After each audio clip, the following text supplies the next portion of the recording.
టీవీ24 స్టూడియోలో యాడ్ కోసం ads and promotions కి ఈ కాంటాక్ట్ నంబర్ ని సంప్రదించండి 9662166699. Hi hello welcome to our channel. ఈరోజు మనం చరిష్మా నాయుడు గారితో ఉన్నాం. చరిష్మా నాయుడు గారి గురించి మనందరికీ తెలుసు.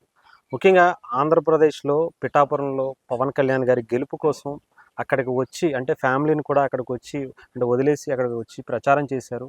ఈరోజు పవన్ కళ్యాణ్ గారి గెలుపుని ప్రపంచం అంతా ఎంజాయ్ చేస్తున్నారు. ముఖ్యంగా చరిష్మా నాయుడు గారు ఎలా ఎంజాయ్ చేస్తున్నారు, అసలు ఎలా ఫీల్ అవుతున్నారు, ఒక గెలుపుని ఎలా అనిపించింది మేడం? నేనైతే చాలా అంటే చాలా హ్యాపీగా ఫీల్ అయ్యాను. ఫస్ట్ ఆఫ్ ఆల్ నేను ఒక 50 మెజారిటీ వచ్చేంత వరకు టీవీ దగ్గర నుంచి కదలలేదు.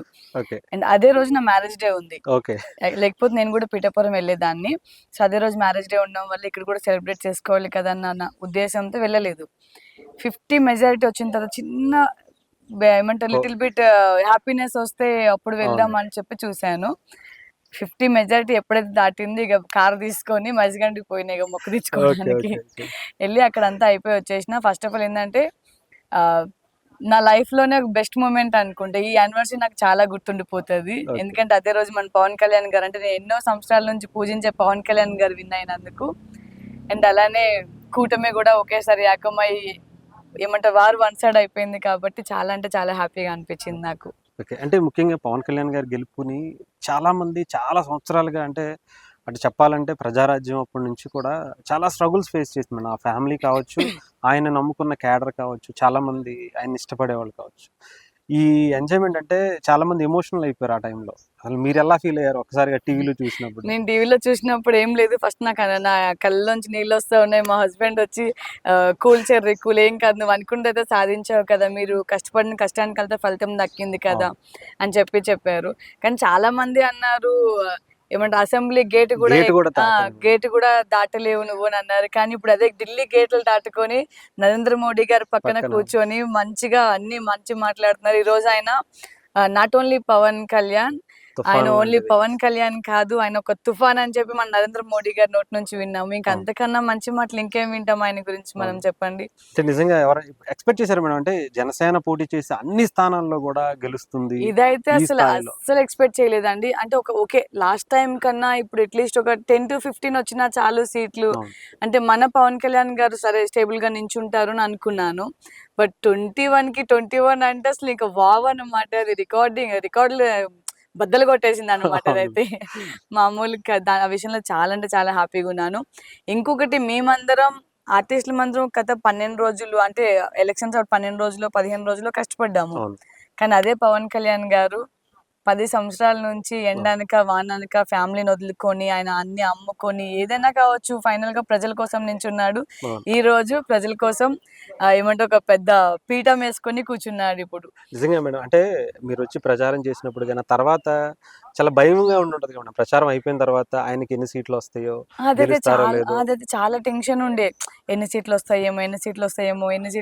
ఇంకొకటి అన్ని దగ్గరలో ఎలా ఉన్నా పర్లేదు, పిఠాపురం ఒకటి వచ్చినా చాలు అన్న ఫీల్ లో ఉండిపోయాను నేనైతే. ఫస్ట్ ఆఫ్ ఆల్ అంటే పిఠాపురంలో చాలా కష్టపడ్డాం అది ఆర్టిస్టులు అందరం, ఎండల్లో గానీ వానలో గానీ. అయితే ఏమంటారు కొన్ని గ్రామాల్లో అసలు కనీసం స్ట్రీట్ లైట్లు కూడా లేని ఏరియాలో పోయినా నేనైతే. ఫోన్ లైట్లు వేసుకొని పోయాను.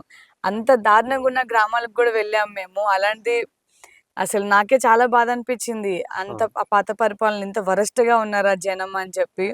సో వంగ గీత గారు నేనేసే కౌంటర్లకు కూడా చాలా మంది ఆపోజిషన్ వాళ్ళు చాలా కౌంటర్లు వేశారు, వల్గర్ కామెంట్స్ పెట్టారు. అండ్ జగన్ పక్కన వెళ్ళే అమ్మాయి అని, అది సారీ పవన్ కళ్యాణ్ మీకు నైట్ ఇంత అమౌంట్ ఇచ్చాడు, పొద్దున్న మీరు ప్రచారంకి వెళ్తున్నారు అన్నారు. ఇన్ని మాటలకి సమాధానం ఏంటంటే మా గెలుపు. సో వెయిట్ చేయాలి. ఎవరైనా సరే ఒక మాట అంటున్నారంటే మనం కూడా దెబ్బ కొట్టే టైం వస్తుంది. ఆ టైంలో ఏమనుకున్నారంటే చాలా మంది మళ్ళీ వైఎస్ఆర్సీపీ వస్తే అంటే మీలాంటి వాళ్ళు, అంటే ఇండస్ట్రీ నుంచి వచ్చిన వాళ్ళు చాలా మంది ఇబ్బంది పడతారేమో అని చాలా మంది అనుకున్నారు. మాకు ఇబ్బంది లేదు. ఆయన నేను ఎప్పుడు ఇంతకు ముందు నాకు తెలిసి ఒక 4-5 years బ్యాకే చెప్పాను ఆయన గురించి నేను. ఇప్పుడు జనాలు అప్పుడు ఆయన ఓడించుకున్నారు, అంటే ఆయన్ని గెలుచుకోలేకపోయారు జనాలు.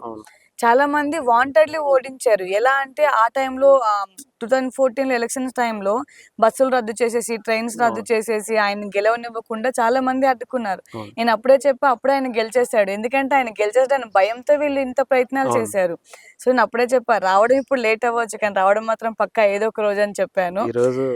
ఈ రోజు ఫైనల్ గా వచ్చేసారు అతను. అంతే, ఇంకెవరేం చేస్తారు, ఆయన ఏం అవును. చేయలేరు. ఇంక ఈ 5 years లో ఏందంటే అనుకున్నంత వరకు ఆయన ప్రజల కోసం కష్టపడతారు, ప్రజల కోసం న్యాయం చేస్తారని అయితే మేము అనుకుంటున్నాము. అండ్ అదే కోరుకుంటున్నాము కూడా. అంటే ఇప్పుడు ఆయన మార్క్ ఎలా చేస్తారని చెప్పి చాలా మంది వెయిట్ చేస్తున్నారు. అంటే చాలా మంది మహేష్ బాబు గారి సినిమాను, లేకపోతే గతంలో చూసిన లీడర్ సినిమాను, ఇలాంటి చాలా మంది గుర్తు చేసుకుంటున్నారు. అంటే ఎప్పుడు చూడని ఒక ఒక ఒక నాయకుడిని చూడబోతున్నాం ఒక అవును. అసెంబ్లీలో అని చెప్పి. అసలు పాలిటిక్స్ అంటే ఏంటో కూడా తెలియని ఒక నాయకుడు, అంటే ఆ నాయకుడు ఏం చేస్తాడని చెప్పి ప్రజలు నమ్మకం పెట్టుకొని అవును, గెలిపించుకున్నారు కదా. అవును. వాళ్ళ నమ్మకాన్ని కంపల్సరిగా నెరవేరుస్తారు మన పవన్ కళ్యాణ్ గారు.